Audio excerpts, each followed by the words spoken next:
Officiellement, le taux global d'accès à l'eau potable est de 91% dans le monde rural et 98,8% en zone urbaine. Mais attention, il s'agit là de chiffres qu'il faut prendre avec des pincettes selon l'ingénieur en sciences de l'eau. Boubacar Bari pense que le Sénégal n'en est pas encore à ce niveau de pourcentage. Le directeur de l'hydraulique rappelle que l'État a consenti énormément d'efforts dans ce secteur et ce depuis 2012. Abdourahmane Ly et Mafalfal pour d'autres précisions. 98,8% dans le monde urbain et 91% dans le monde rural, ce sont là les chiffres officiels du taux d'accès global à l'eau potable au Sénégal. Des chiffres qui ne collent pas à la réalité, selon cet ancien de l'Institut international de l'eau. Impossible si l'on s'en tient à la définition de l'Organisation mondiale de la santé sur l'accès à l'eau potable.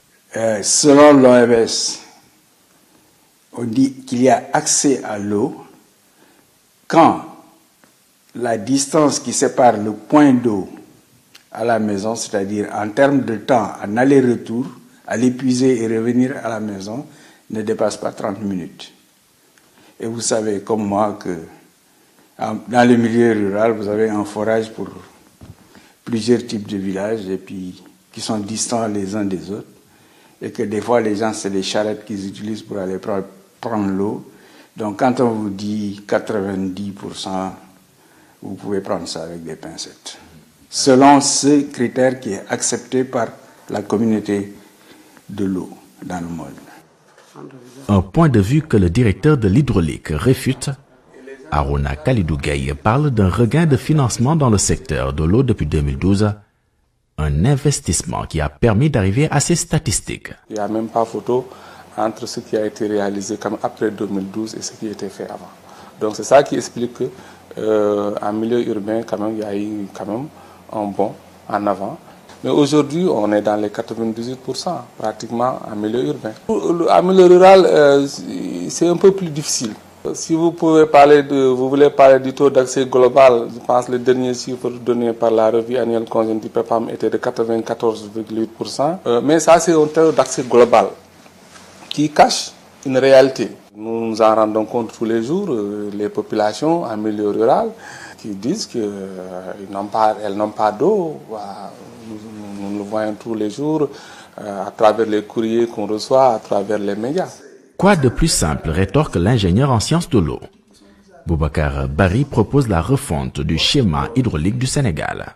Donc, il va falloir réfléchir sur tout ça. Où est-ce que je vais prendre l'eau? Où est-ce que je vais l'amener? Comment je vais l'amener là-bas à moindre coût ou bien avec un coût-bénéfice qui est OK, ainsi de suite.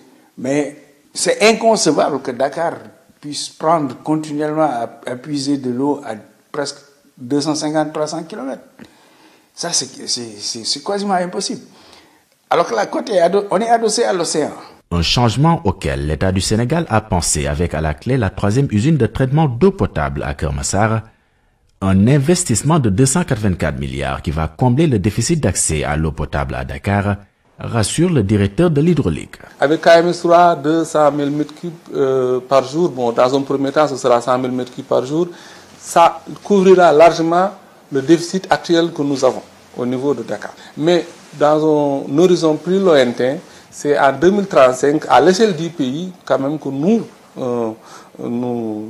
espérons et nous y travaillons tous les jours pour qu'on ait un accès universel à l'eau potable au niveau du Sénégal, en milieu urbain et en milieu rural.